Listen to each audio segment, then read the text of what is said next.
Hey, what's up, everybody? I am here to do my Facebook Live. Let's see, change of environment today because it just didn't make sense to move into my office when I'm kind of like mid-workout, so pausing this mid-workout and just setting up in here made a lot more sense. All right, so I've got 3 questions to start us off. So let's take a look here.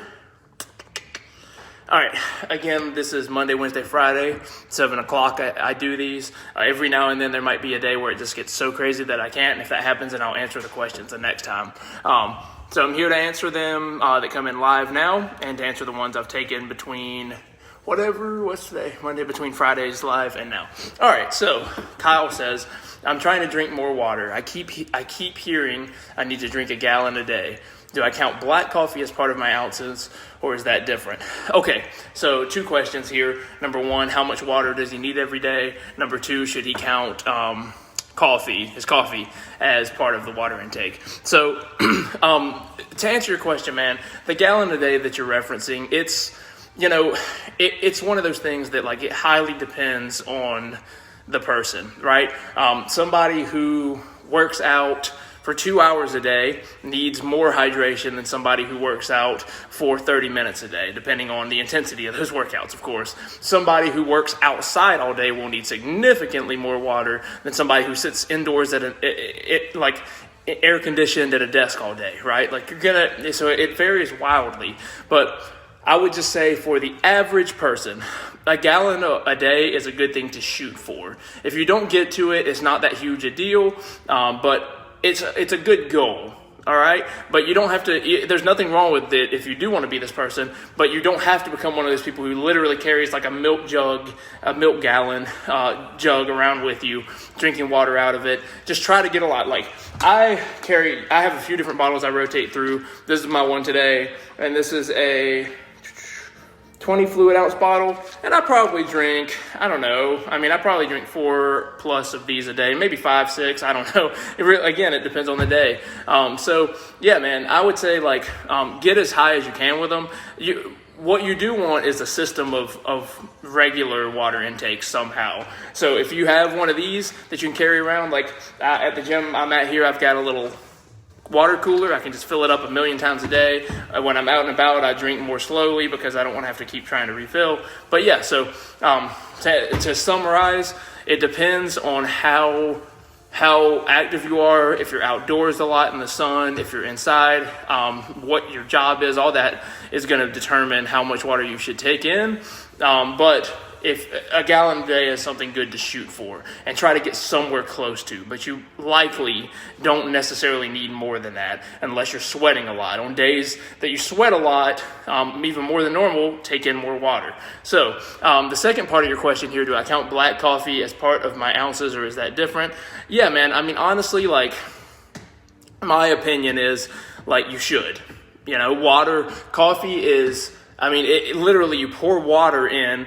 Coffee is just the coffee grounds brewed with water or however you make it. If you're fancier than me and you French press it or whatever, but the thing is, it's water. So if I were you and you're struggling to get enough liquid in, count it. That's not an excuse to just go down tons of calories that are liquid. Yeah, I'd count it. All right, let's see here. Darren says, when are you going to run on a treadmill? Dude, I already answered that. I've done it. I've decided I'm done with it. All right, let's see. Dustin says, I know you're a heavyweight guy. Well, I'm not too. Oh, he means lifting heavy weights. That's right. But I don't really have the setup for heavy weights. Is there a program similar to the starting strength program that focuses more on lighter weights and more reps? If not, what would that look like to you using similar lifts? I have a bench and I can squat from it. I have Olympic barbell and weights. Bench has a little wobble to it, but also I do not have safety bar, rack, and no one to spot, so I have the equipment for major lifts. Okay, so basically, Dustin, you have all the stuff you need, but it doesn't sound like you have a lot of weights, and or you don't have safety, so you can't go super heavy, right? So from what I'm hearing, your deadlift would not be hindered by the equipment unless you just don't have enough weights. Your bench press and your squat would, because you don't have safeties. And then your overhead press really shouldn't be too limited if you can adjust it like you're saying here to squat off of, because you'd be able to just drop the weight, you know. You can do that with squats too, but it's a little more iffy. You kind of have to be here and then like drop and step forward real quick. So yeah, man.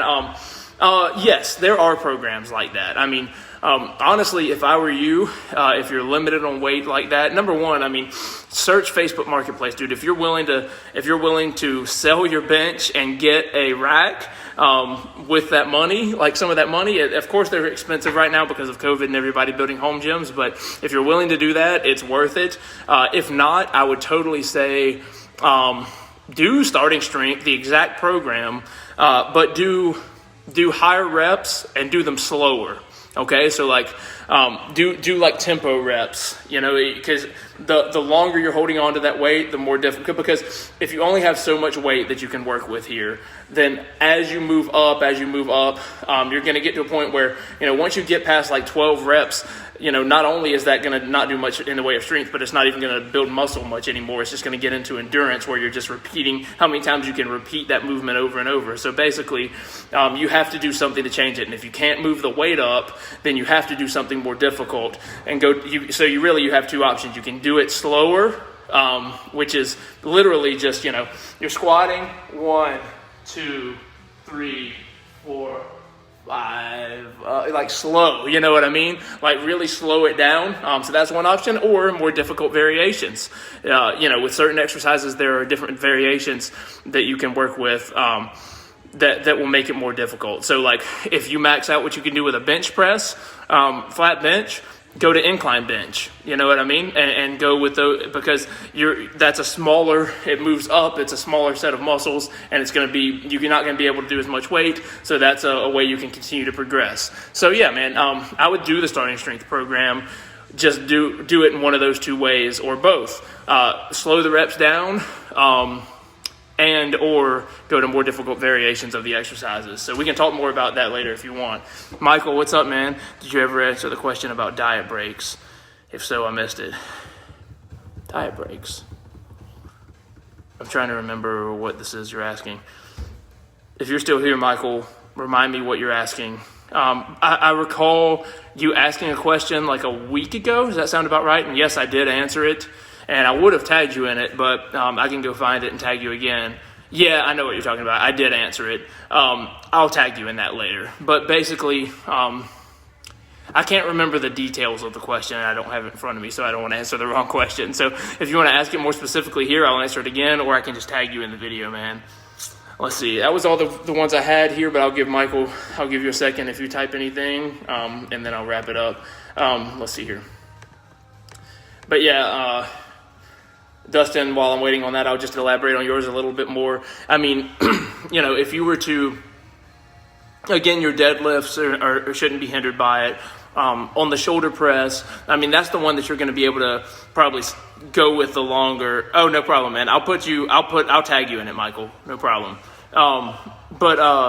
Yeah, basically, Dustin, the overhead press is going to be the one that you should be able to kind of like squeak the most out of this without having to adjust, because if you're here and like, you know, this is a much smaller muscle group than any of the other main lifts. So, you know, you want to just be full range of motion on all of these. Make sure, you know, the benefit that you have, one benefit that you have is that with most people who have all the equipment, they will sometimes sacrifice form, right? But if you're limited by the amount of weights you have or by the setup that you have that you can lift safely, it's a good time to really use this time to dial in your form. So in your overhead press, you want your shoulders, you want to have your shoulders, you want to bring, on your overhead press, you want to bring full range of motion. So you want to kind of like touch kind of the inside of your bicep here to the sides, and you want to come all the way up, lock it out.